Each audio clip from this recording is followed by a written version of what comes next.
여러분 안녕하세요. 개그맨 조원석입니다. 2024년 4월 25일 목요일입니다. 오늘은 지난 2019년 1월 9일 수요일에 제가 썼던 일기를 여러분께 읽어드리도록 하겠습니다. 2019년 1월 9일 수요일 어제 대구 교통방송을 마치고 올라와 저녁 식사를 하고 집으로 왔다. 씻고 잠자리에 들기 전 오늘 새벽 주실 말씀을 미리 읽고 조건의 목사님께서 쓰신 예배혁명이라는 책을 읽다가 12시쯤 잠이 들었다. 그리고 일어나자마자 주기도문으로 하루를 시작했다. 아주 좋았다. 그러나 문제는 새벽 기도를 다녀와서 바로 하루를 시작하지 않고 또 잤다는 것이다. 아, 왜 그랬니? 벌써 해가 중천에 떴다. 시간이 너무 아깝다. 서둘러서 오늘 일정을 마치고 오늘도 하루를 말씀을 읽고 자는 걸로 마무리해야지. 오늘은 어제와 다른 분께서 말씀을 주셨다. 교회 홈페이지가 리뉴얼 중이라 교역자 소개란을 보지 못하는 관계로 그분의 성함을 모르겠다. 평소 교회에서 뵐 때 참 바르고 잘생기셨다라는 생각을 하고는 했었다. 오늘 그분이 주신 하나님의 말씀은 여호수아 5장 1절부터 12절 말씀이다. 오늘 말씀을 주신 분께서 지난 추석에 있었던 이야기를 해주셨다. 운전을 하는데 옆에서 자꾸 이야기하는 부인에게 내가 대답하지 않아도 듣고 있으니 그냥 말하라고 했다고 한다. 그러자 부인이 같이 있는데 대답이 없으면 뭐하러 말을 하냐고 하며 분위기가 안 좋아졌다고 한다. 두 사람의 인격체의 만남에 중요한 것이 바로 반응이다. 하나님과 우리의 관계도 마찬가지이다.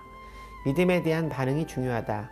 애굽을 떠나 가나안에 오기까지 이스라엘 백성들은 홍해와 요단강 두 번의 물을 건넜다. 그러나 그 두 물을 건널 때의 차이는 확실하다.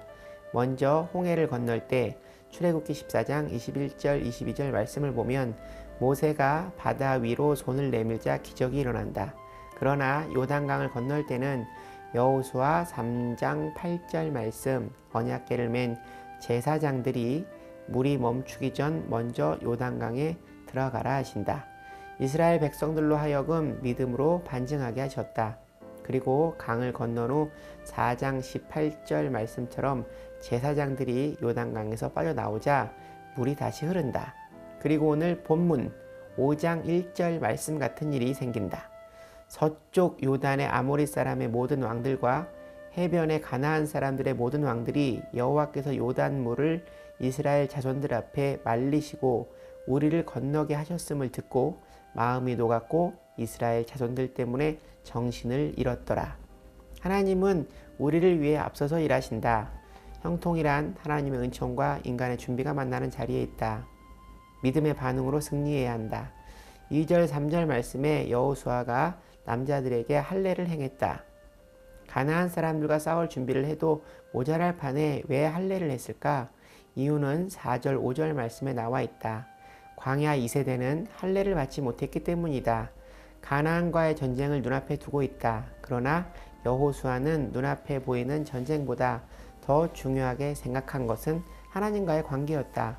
성공한 사람들의 7가지 습관이라는 책을 보면 살면서 급한 일과 중요한 일이 있다. 급한 일이란 당장 먹고 살 돈을 번다거나 당장 눈앞에 해결할 일들, 일회적으로 일시적인 일들을 이야기한다. 그리고 중요한 일이란 당장이 아니라 멀리 봤을 때 비중을 차지하는 일이다. 급한 일보다는 중요한 일이 우선되어야 한다고 말한다.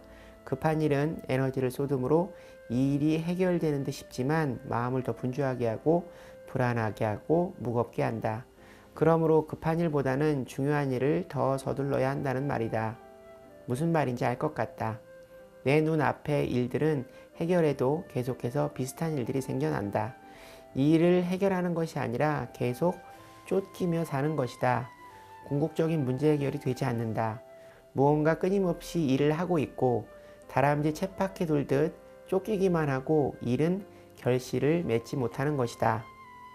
그럴 때 모든 일을 멈추고 쉬어야 한다는 게 내 생각인데 바로 그때 생각해야 하는 것이 급한 일과 중요한 일을 구분하는 거였다. 결국 내가 얻은 중요한 일의 결론은 하나님이었다. 오늘의 새벽 기도도 중요한 일에 포함되는 것이다. 오늘 말씀을 주신 목사님의 어머니께서 늦게 신학을 공부하셔서 목사님이 되셨다고 한다. 오늘 말씀을 주신 목사님께서는 사람들이 예배드릴 수 있는 공간을 만드는 것이 최우선이라고 생각했고, 어머니께서는 교회를 만드는 일보다 살고 계시는 빌라의 모든 사람들을 전도하시겠다는 목표로 강대상을 놓고 집에서 가족들끼리 예배를 드리기 시작했다고 한다. 매일 밤 9시에 기도를 드리는 시간, 빌라에서 울음소리가 들렸고 그곳을 찾아가 보니 아이가 왕따로 힘들어하는 어머니의 울음소리였다. 목사님의 어머니는 그 어머니께 도움을 드리기 시작했고 그분이 예배를 드리러 오시기 시작했다. 또 부부싸움을 하는 이웃에도 도움을 주고 찬송가 스토리와 통성기도 소리를 들은 이웃들이 궁금해하며 모여들어 결국 어머니는 그 빌라의 반장이 되셨고 6개월 만에 빌라 전체의 이웃들을 전도하셨다고 한다. 목사님이 생각하셨던 교회를 세워야 한다는 일은 급한 일이었고 어머니가 집에 세우신 교회는 중요한 일이었다는 것을 깨달으셨다고 한다. 내 생각에 결국 중요한 일이란 본질 아닐까? 내가 아무리 일하는데도 돈이 모이지 않고 자꾸만 현실에 부딪힌다면 그 원인을 찾아야 한다. 그 원인이 그 사람의 대인관계, 술 등의 표면적인 문제라면 고치면 되겠지만 그게 아니라 모르는 이유가 있다면 그건 하나님을 만나야 한다. 심지어 술과 자기 문제도 스스로 해결하기 힘들다. 하나님을 만나야 한다. 무엇이 중요한지 늘 생각해야 한다. 주님과의 관계의 중요함을 둔 여호수아에게 하나님은 9절 말씀에서 내가 오늘 애굽의 수치를 너희에게 떠나가게 하였다고 말씀하신다. 우리가 생각하는 인생의 중요한 일은 하나님께 중요하지 않을 수 있다. 12절 말씀에서 이제 이스라엘 사람들이 다시는 만나를 얻지 못했다 말씀하신다. 대신 그 해에 가나안 땅의 소출을 먹었더라 하신다. 만나가 사라짐은 이제 더 이상 하나님께서 주시는 은혜로 살아가는 것이 아니라 믿음의 반응으로 노력하여 땅의 소출로 살아가라 하심을 의미한다. 우리는 믿음의 반응을 보이며 싸워야 하는 영적인 군사들이다. 하나님과의 올바른 관계로 반응하며 세상과 싸우자. 어제 자기 전 읽은 책에서 목사님께서 주일 예배에 마지막으로 주시는 축도는 세상으로 나가기 전 승리를 위한 축복의 기도라는 글을 읽은 것 같다. 솔직히 자세히는 기억이 나지 않는다. 새벽 기도에 나가는 것은 세상에 나가 싸우기 전 출정식과 같다는 생각이 든다. 세상과 싸운다는 것이 너무 거창할 수 있지만 세상의 유혹에 넘어가지 않고 주님 안에서 오늘 하루 잘 살아내겠습니다 하는 이야기일 수도 있다.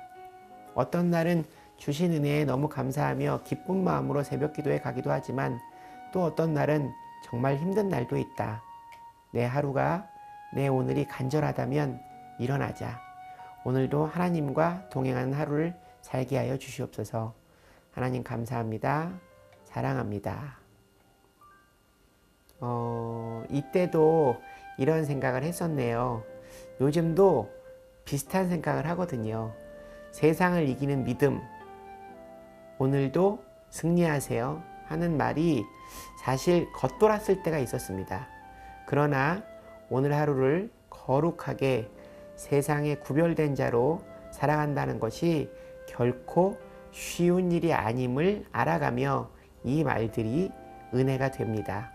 세상의 재미를 따르지 않고 오직 말씀과 기도로 무장하며 살아가는 일, 이거 정말 힘든 일이거든요. 어찌 보면 제 힘으로는 할 수 없는 일일 수도 있습니다. 성령의 인도하심을 따라 세상과 구별된 거룩한 삶을 살아가는 원서희가 되기를 바랍니다. 오늘 얘기는 여기까지입니다. 여러분 오늘 하루도 주님과 함께 동행하는 행복한 하루 되시기 바랍니다. 슈브, 여러분 주님께 돌아오세요.